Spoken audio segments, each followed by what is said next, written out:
Irmãos, e foi um mover maravilhoso.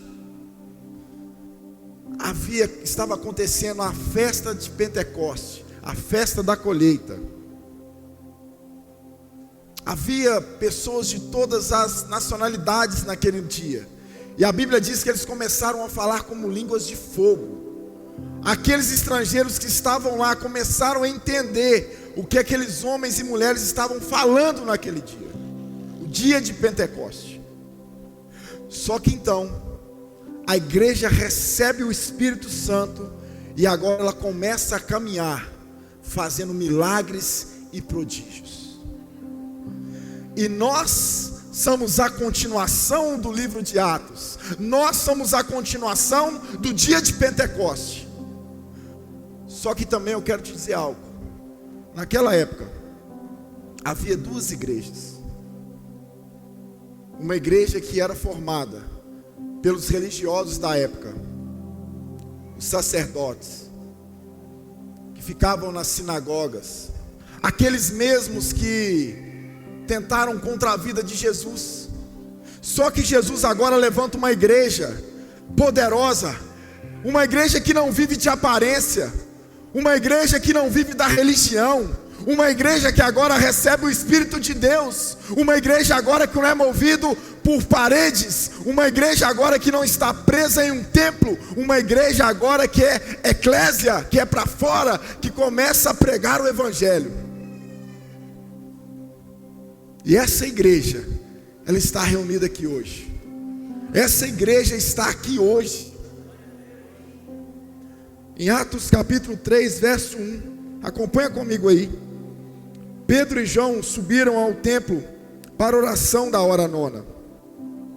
Era levado um homem coxo de nascença, a qual punham diariamente ao templo chamado Formosa, para pedir esmola aos que entravam.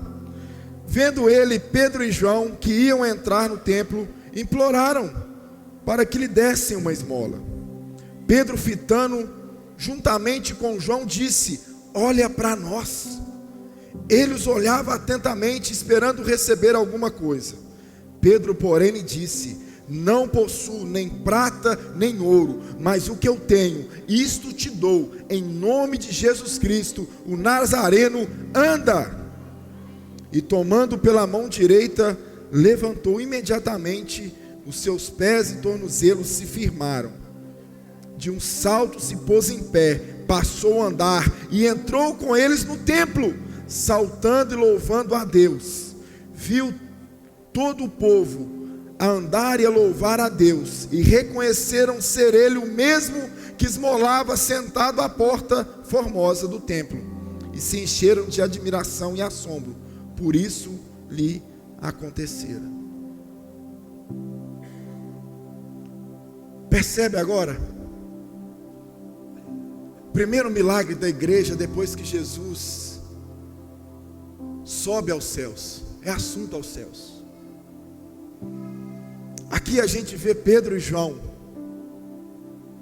homens com temperamentos totalmente diferentes. Isto mostra que a igreja pode ser com temperamentos diferentes. Pedro é aquele que falava assim: tu é Cristo, tu és o Senhor. E Jesus falava: olha Pedro, não foi nem carne nem sangue que te revelou, mas foi o Espírito. E logo em seguida Pedro era aquele assim: Senhor, nós vamos passar a faca na orelha desses caras, você não vai morrer não. E Jesus fala assim: aparta de mim, Satanás. Pedro era esse, irmão. É aquele que falava: eu jamais vou te negar. E eu falei: Pedro, meia-noite o galo vai cantar e você vai me negar. E João já é aquele discípulo do amor, aquele discípulo mais carinhoso. E aqui mostra que a igreja é feita com pessoas diferentes, com temperamentos diferentes, com opiniões diferentes. Eles estão caminhando juntos ao templo. Mas tirando os olhos de Pedro e João, eu queria que você colocasse agora os olhos sobre esse homem. Ele estava à porta do templo. Pastor, e por que ele estava à porta do templo? Porque não era permitido entrar no templo aleijados, coxos. Eles não poderiam entrar. E aquele homem era impedido de entrar no templo pela sua doença, uma doença de nascença. Ele era inteiro, seu corpo tinha as pernas, mas ele era um aleijado. E segundo a lei, aquele homem, segundo a tradição judaica dos religiosos, é como se Deus tivesse amaldiçoado aquele homem quando ele nasceu. É como se Deus tivesse virado as costas para aquele homem e ele fosse um excluído da sociedade. Era assim que essa igreja que estava reunida no templo tratava. Ainda havia uma tradição judaica. Pedro e João estavam ali, mas havia todo um contexto judaico, de liturgia judaica, o sacrifício acontecia. Aquele homem ouvia os louvores lá de fora. Aquele homem ouvia as pessoas sacrificando, mas aquele homem não era permitido estar dentro do templo pela sua enfermidade.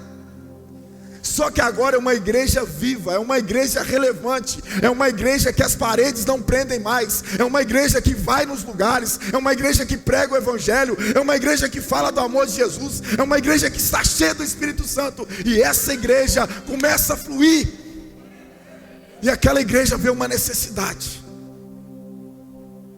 A religião via aquela necessidade, mas não fazia nada. Agora, olhando para esse homem, ele mostra que o culto não começa aqui. Pedro e João deviam estar cantando louvores, adorando a Deus, com a hora marcada, a hora nona, 3 horas da tarde, estava marcado aqui, a Bíblia diz que era a hora nona, às 3 horas da tarde, e eles param o compromisso deles, e olham para aquele homem, que estava esquecido. Isso mostra que muitas das vezes o culto não começa aqui, ele já começou lá fora. Isso mostra que muitas das vezes não é o que a gente faz aqui domingo à noite, mas o que a gente já fez durante a semana. Isso mostra que uma igreja não está presa em 4 paredes, mas ela está lá fora, antes de entrar no templo. Eles não importaram se ia parar para atender o homem. Afinal, eles tinham que louvar a Deus, havia um compromisso de culto. Mas eles param tudo o que eles estavam fazendo e colocam os olhos sobre aquele homem, aleijado. Dá para você entender, irmãos? Haviam 2 igrejas. Uma que estava dentro do templo adorando a Deus, e a Bíblia diz que aquele homem diariamente, todos os dias, tinha alguém para carregar aquele homem e colocar aquele homem na porta do templo.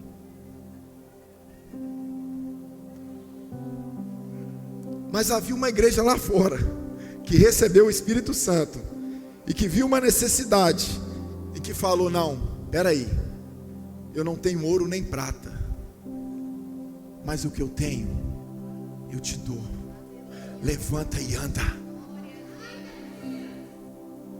Quem aqui já viu um milagre?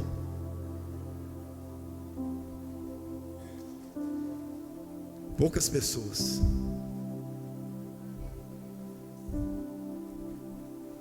Fui criado numa igreja pentecostal. Minha mãe era obreira. Com 7 anos de idade, eu vi muitos milagres.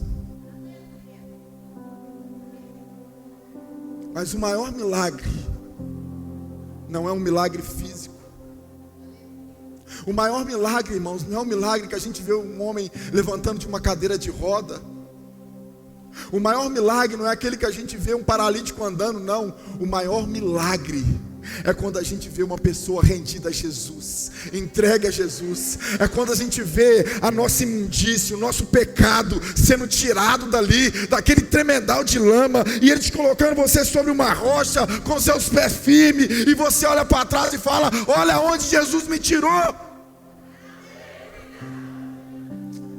O maior milagre é esse. Eu queria ver um paralítico andando, e eu tenho fé, irmão. Irmão, eu já falei que eu vou chegar no Zelório agora, eu vou chegar orando para o defunto levantar. Uai, irmão, isso é fé, ué. Hoje a gente não está orando nem para dor de cabeça. Não, uma dor de cabeça em casa tem Novalgina, está tudo prático hoje. Está com dor, a gente nem ora mais, tem remédio, dá remédio. Está com dor de cabeça, pega lá um remédio, dá aqui, passou, pronto. Não tem mais a oração da fé. Está faltando isso para a igreja. Está faltando para a igreja. Agora observa aquele homem. A porta formosa era uma porta de bronze, linda. Para abrir a porta, era 20 homens que tinham que abrir a porta, irmão. Ela ficava bem ao pôr do sol, brilhava um latão bronze, reluzente, uma porta maravilhosa. Mas havia um homem ali que não podia entrar. A religião, por fora, ela é uma maravilha. Por fora a religião te mostra algo maravilhoso. Vem participar do culto, vem para o culto domingo, vem para a igreja. Mas a religião está te mostrando algo que é superficial.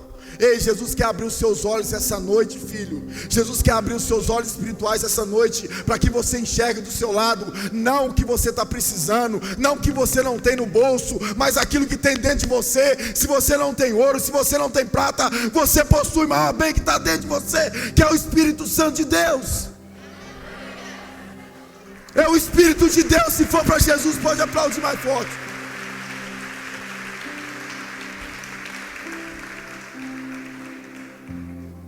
Aqueles homens olharam para eles. Talvez Pedro olhou e falou assim: será que eu vou orar para esse homem levantar aqui? Será que eu não oro? Será que eu coloco em prática a minha fé agora? A igreja não havia feito milagres ainda. Pedro estava inaugurando um milagre.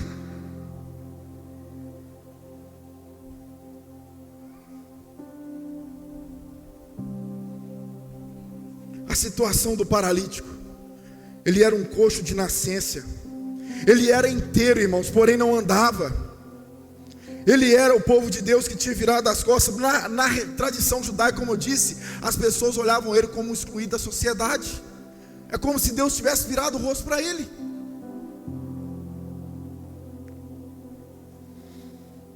Meu irmão, hoje nós temos ouro, nós temos prata. Hoje nós temos um bom carro, uma boa casa. Nós temos o mundo na nossa mão, a internet, nós temos tudo. E parece que nos falta o poder de Deus. Parece que falta o poder de Deus. Parece que a gente recebeu, as coisas ficaram tão práticas no nosso dia a dia. Parece que as coisas ficaram tão fáceis às nossas mãos, que quando se trata das coisas de Deus, a gente olha com outro olhar. O que eu vejo aqui é uma igreja apaixonada. O que eu vejo aqui é uma igreja apaixonada pela obra, apaixonada pelo amor de Jesus. O que eu vejo aqui é uma igreja cheia do Espírito Santo. O que eu vejo aqui é uma igreja que não está contentando com o templo, mas ela está fora, falando: ei, eu preciso fazer aquilo que Deus me chamou para fazer. Eu preciso fazer algo. É uma igreja que não contenta apenas com louvor de domingo. É uma igreja que na segunda-feira, irmãos, ela também é igreja. A igreja de domingo também é a igreja da segunda-feira.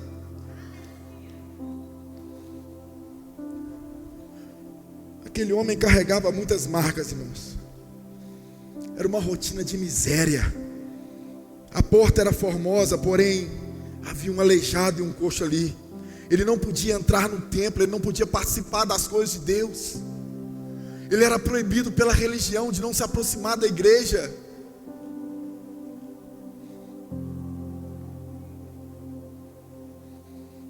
Aquele homem estava buscando naquele dia coisas materiais, esmola, mas muito mais que uma esmola. Ele recebeu naquele dia a sua cura física, e não só a cura física, a sua cura espiritual também.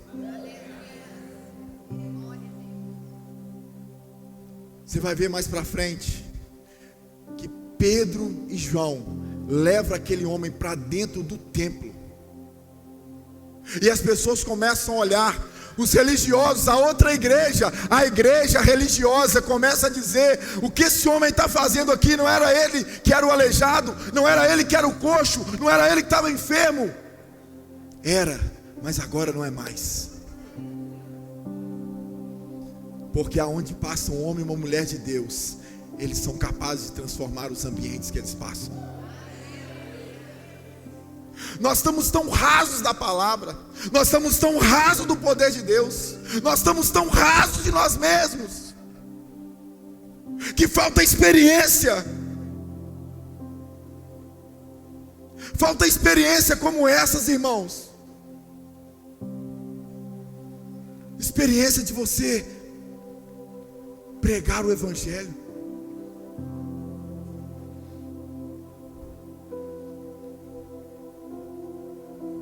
Falar de Jesus.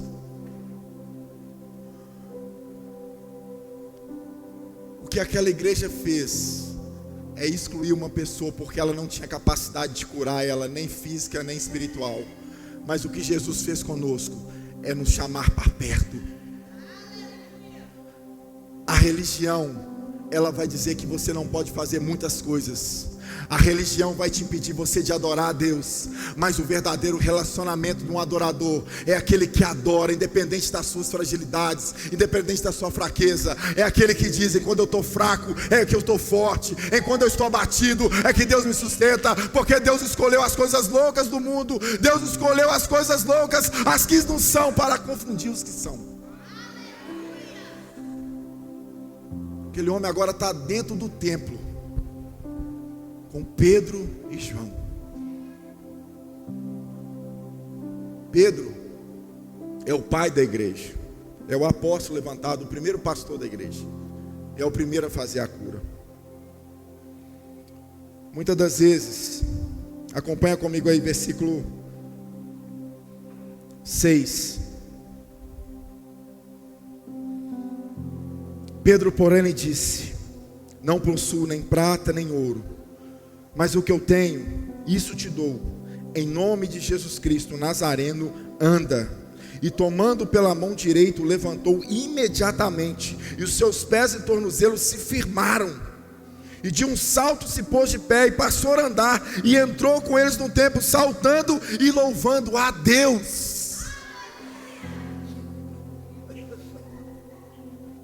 Aqui não acontece só uma cura física, mas a cura espiritual. Muitas pessoas que Jesus curou, se você prestar bastante atenção, ele diz primeiro: perdoados estão os seus pecados, vá e não peques mais. Porque não adianta só curar o físico, mas a alma está condenada ao inferno. O que Deus quer fazer conosco é nos curar espiritualmente. E essa noite eu quero fazer essa pergunta a nós: o que você possui? O que você tem? O que você tem carregado como igreja? As suas atitudes demonstram que você é igreja, eclésia, chamados para fora? O que você tem carregado tem mostrado que você é um discípulo de Jesus verdadeiramente?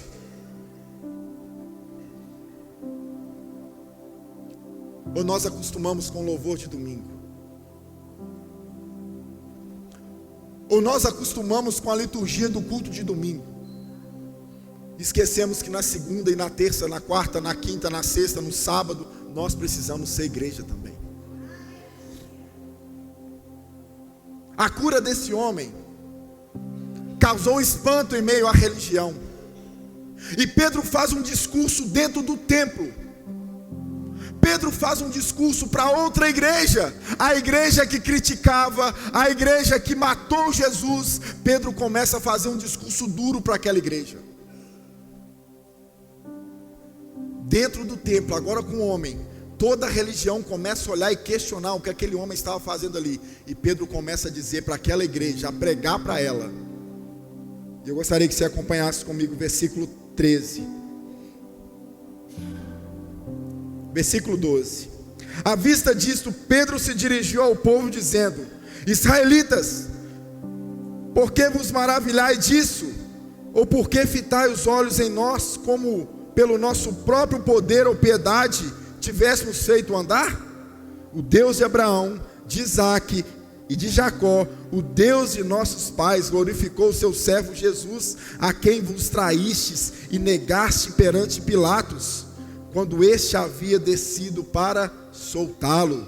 Vós, porém, negaste o santo e justo, e pedistes que vos concedeste um homicida, desatastes, mataste o autor da vida, a quem Deus ressuscitou dentre os mortos, que nós somos testemunhas.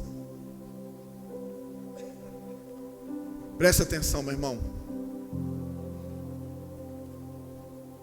Pedro está dentro da igreja, falando para aquela igreja religiosa que eles haviam matado Jesus, e está dizendo: vocês mataram, mas ele ressuscitou, e nós somos testemunhas disso. E porque ele vive, esse homem hoje pode andar. Isso que vocês estão vendo aqui não foram feitos pelas nossas mãos, não. Esse que vocês estão vendo aqui é o que a religião não pôde curar, mas agora Jesus pode, porque ele está vivo, e porque ele vive agora a cura, porque ele vive a salvação, porque ele vive a perdoar os pecados, porque Jesus está vivo, meu irmão. Pedro está dizendo a eles, Pedro está fazendo um discurso duro. Vocês estão achando que foi por nós? Não, foi Jesus, aquele que desceu do céu, que vocês mataram. Ele fez isso, nós somos testemunhas disso.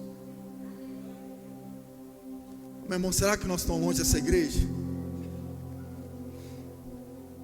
Será que nós estamos prontos a defender o nome de Jesus? Porque você vai ver mais para frente que Pedro e João são presos por isso, por afrontar a religião, por afrontar o comodismo. O que nós precisamos fazer, irmãos, não é entregar marmita na rua simplesmente. O que a igreja foi chamada para fazer não é entregar uma marmita para um mendigo na rua simplesmente. Não é entregar uma cesta básica a um necessitado, não. A igreja não foi chamada para entregar marmita, não é fast food, não. A igreja foi chamada para pregar o evangelho. A igreja foi chamada para proclamar o nome de Jesus. O papel da igreja é resgatar e fazer discípulos. Domingo que vem aqui nós vamos estar batizando esses irmãos. Irmãos, é algo tão lindo. Na hora que eu penso em falar assim, Deus, na hora que eu olho as minhas lutas, as minhas dificuldades, irmão, mas na hora que eu vejo uma vida aqui sendo resgatada, eu fico tão feliz. Na hora que eu vejo uma vida falando assim, pastor, eu me prostituía e eu já não faço isso mais, pastor, eu era idólatra, eu não sou mais idólatra, o Senhor abriu meus olhos, pastor, eu fazia isso, agora eu já não faço mais. Quando eu vejo, irmãos, a mudança do ser humano que acontece de dentro para fora, a religião não vai poder fazer isso nunca. A religião não vai fazer isso nunca. E quando eu olho isso, eu falo, cara, eu estou no caminho certo. Com dificuldade ou sem dificuldade, eu vou permanecer. Eu vou fazer aquilo que Deus me chamou para fazer. Quando eu olho para as pessoas sendo restauradas, irmãos, não tem preço que pague. Nosso evangelho está olhando muito para o umbigo, muito para a nossa necessidade. Muitas vezes os coxos, os enfermos estão ficando à beira do caminho, e você foi chamado para curar. Você sabia que é um poder sobrenatural sobre a sua vida, irmão? Você sabia que você recebeu uma autoridade sobre a sua vida sobrenatural? Você sabia que Deus te deu uma autoridade?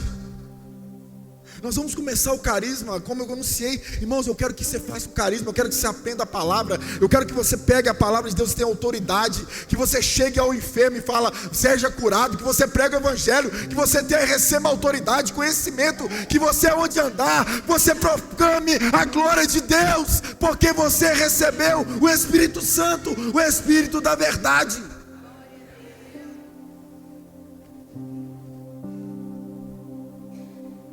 Pedro começa a dizer, para o culto, deixa eu falar com vocês, esse homem está aqui, porque a religião não pôde salvar esse homem, mas Jesus pode salvar ele.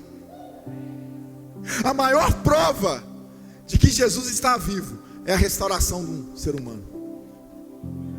Olha para a sua vida, irmão. Domingão desse, você podia estar na sua casa. Você estava em lugares que só Deus sabia onde você está. Podia estar. Mas você escolheu estar aqui hoje. Isso mostra que você tem fome e sede por Jesus. Ele continua dizendo: pela fé, versículo 16, o nome de Jesus, que esse mesmo nome fortaleceu a este homem que agora vedes e reconheceis. Sim, a fé que vem por meio de Jesus deu a este homem saúde perfeita na presença de todos vocês. E agora, irmãos, eu sei que fizestes por ignorância, como também as vossas autoridades, mas Deus assim cumpriu que de antes anunciara da boca de todos os profetas que Cristo havia de padecer. Arrependei-vos, pois, convertei-vos para serem cancelados os vossos pecados. É bonito o milagre, não é? Foi lindo. Levanta e anda. O que eu tenho, eu não tenho ouro nem prata, mas o que eu tenho, receba.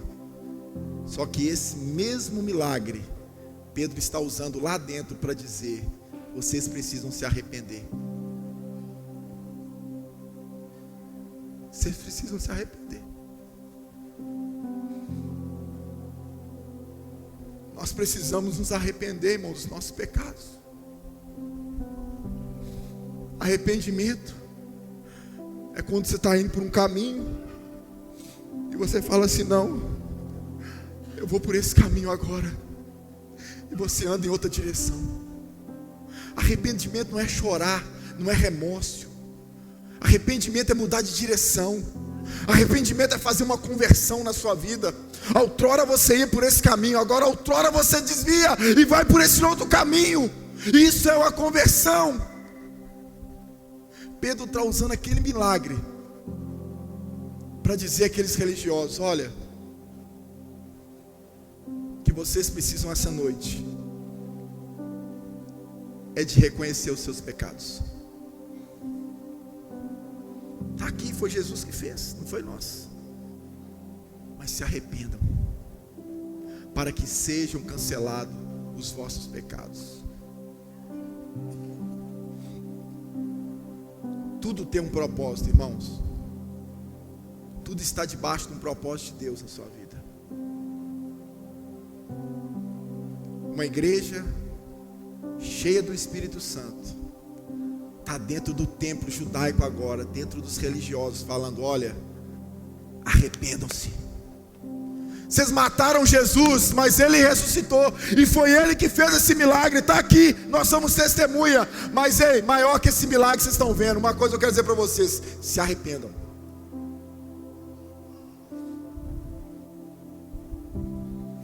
Se arrependam. E ele continua a dizer, versículo 20: a fim de que da presença do Senhor venham tempos de refrigério, e que envie o Cristo, que já foi designado Jesus, o qual é necessário que o céu receba até os tempos da restauração de todas as coisas, de que Deus falou por boca dos seus santos profetas desde a antiguidade.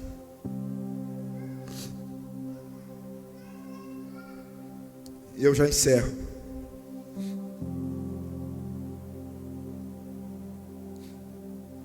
E eu quero deixar uma reflexão para a gente.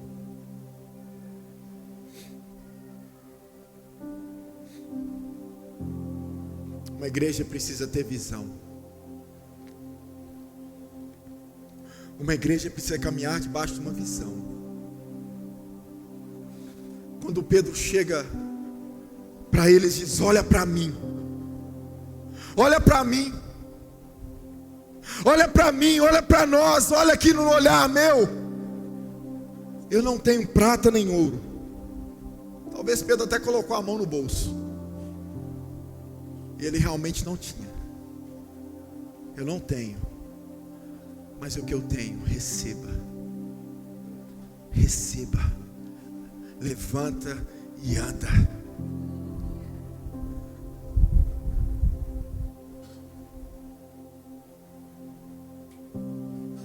O que você tem carregado?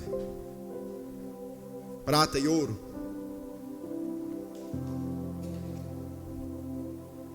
Isso aí o mundo está cheio.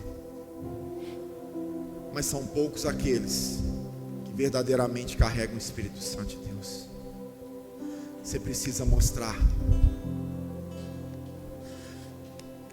Você precisa fazer algo, querido. Você precisa ser praticante, não ouvinte. Eu não sei você, mas eu estou indignado com eu sou muito raso. A gente precisa ser mais profundo em Deus. Eu não sei você, mas eu estou muito raso. Eu preciso ser mais fundo, mais profundo em Deus.